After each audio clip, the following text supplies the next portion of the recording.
ሌላውና ሁለተኛው የመገኛ መንገድ ፍጹማዊ መገኛ ነው። ፍጹማዊ መገኛ እንግዲህ የምስራቅ አፍሪካ ፍጹማዊ መገኛ 18 ዲግሪ ሰሜን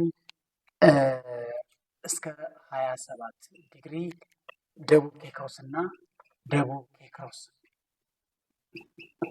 እና ከ22 ዲግሪ 22 ዲግሪ ምስራቅ እስከ 51 ዲግሪ 28 ሚኒት ምስራቅ ኬንትሮስ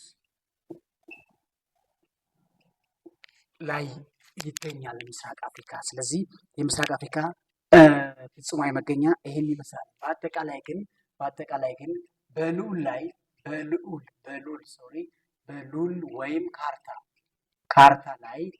በሉል ወይም ካርታ ላይ የሚታዩ አምስት ዋና ዋና መስመሮች አሉ።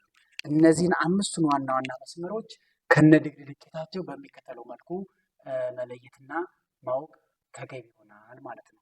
እነዚህም አምስቱ ዋና ዋና መስመሮች መሬትን እኩል ለሁለት የሚከፍለው ከምዕራብ ወደ ምስራቅ ወይም ከምስራቅ ወደ ምዕራብ የተሰመረ ሀሳባዊ መስመር የምድር ወገብ ብለን እንጠራዋለን። ይህ የምድር ወገብ ብለን እንጠራዋለን። የምድር ወገብ ወይም ኢኩዌተር ብለን የምንጠራው ነው። የምድር ወገብ እዚህ ጋር ሰሜን ዋልታ አለ፣ እዚህ ጋር ደቡብ ዋልታ አለ። ከደቡብ ዋልታ እዚህ ጋር የሚሰመር መስመር አለ። ይሄ መስመርም አለ። እዚህ ጋር ያለ መስመርም እዚህ ጋር ያለ መስመር አለ።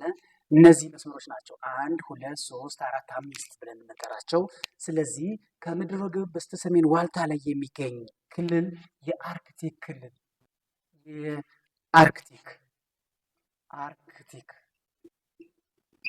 ክልል እንለዋለን።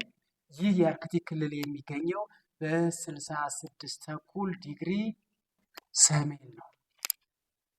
ከዚህ ቀጥሎ የምናገኘው በምድር ወገብና በአርክቲክ ክልል መካከል የምናገኘው ደግሞ አንድ መስመር የካንሰር መስመር ብለን እንጠራዋለን። ይህ የካንሰር መስመር የካንሰር ሞቃታማ የሀሩር መስመር ተብሎም ይጠራል። ይህ ደግሞ 23 ዲግሪ ሰሜን የሚገኝ ነው። ወደ ታች ስንመጣ ደግሞ በደቡብ በኩል ስንመለስ ደቡብ ላይ ስንመጣ ይህ ምን ብለን እንጠራዋለን?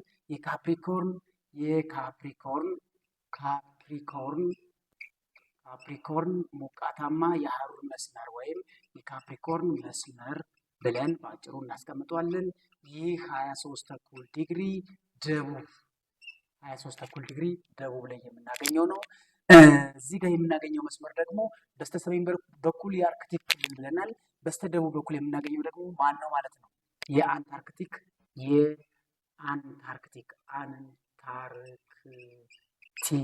ክልል ብለን የምንጠራቸው እነዚህ አምስቱ ዋና ዋና መስመሮችን ማወቅ ተገቢና አስፈላጊ ነው ይለናል። ስለዚህ የምስራቅ አፍሪካ ፍጹማዊና አንጻራዊ መገኛ ካየን በኋላ እንዲሁም ደግሞ የምስራቅ አፍሪካ መገኛ ጥቅምና ጉዳት አለው። ይህ የምስራቅ አፍሪካ መገኛ ጥቅሙ ምንድነው? ጉዳቱ ምንድነው? ወደሚለው እንገባለን። ስለዚህ የምስራቅ አፍሪካ መገኛ የራሱ የሆነ ጥቅም አለው፣ የራሱ የሆነ ጉዳት አለው። ጥቅሙና ጉዳቱን ከምጣኔ ሀብታዊና ከፖለቲካዊ አንጻር የምናስቀምጠው ይሆናል። ይህ የምስራቅ አፍሪካ መገኛ ከፖለቲካዊ እና ከኢኮኖሚያዊ አንጻር ምን አይነት ጉዳት ያስከትላል፣ ምን አይነት ጥቅምስ አለው የሚለው ስንመለከት የምስራቅ አፍሪካ መገኛ ምጣኔ ሀብታዊ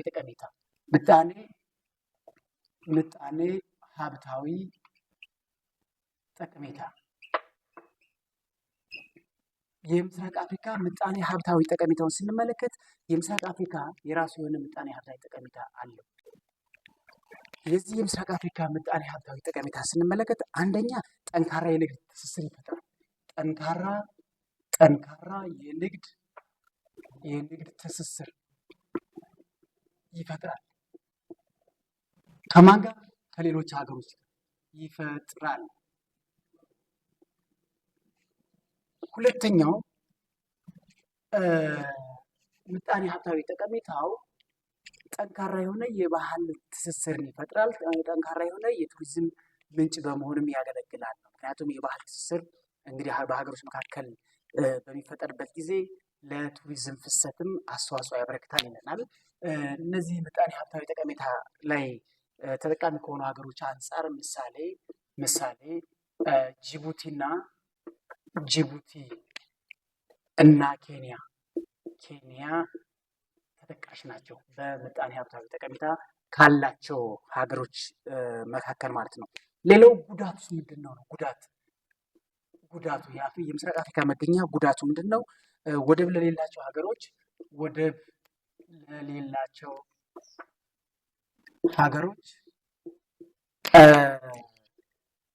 ለከፍተኛ የትራንስፖርት ወጪ ይዳርጋል። ለከፍተኛ የትራንስፖርት ወጪ ይዳርጋቸዋል። ይሄ አንዱና ዋነኛው ጉዳት ነው። ለምሳሌ በዚህ ወደብ ከሌላቸው ሀገሮች በከፍተኛ ለትራንስፖርት ተጋላጭ የሆነች ሀገር ምሳሌ ኢትዮጵያ አንዷ ነች። ሌላኛው ፖለቲካዊ ተጽዕኖ አለው። ፖለቲካዊ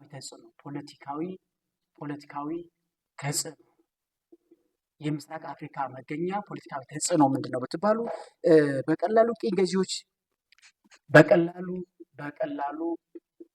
ለቅኝ ገዢዎች እንዲወረሩ አድርጓል።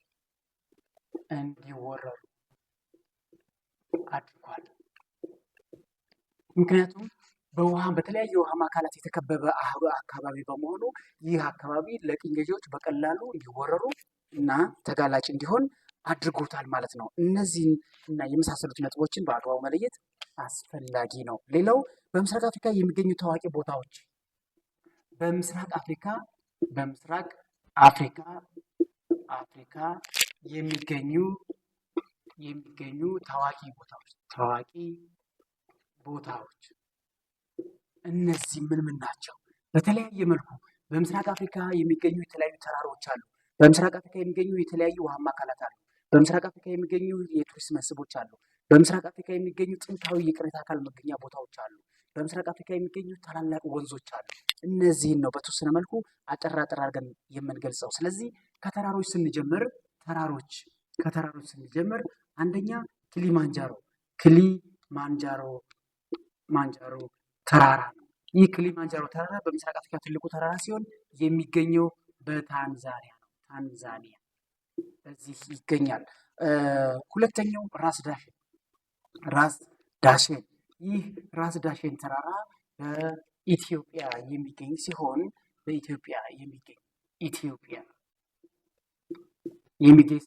ከኢትዮጵያ ትልቁ ተራራ ብለን የምንጠራው ነው። ሶስተኛው የሩዋንዞሪ ተራራ።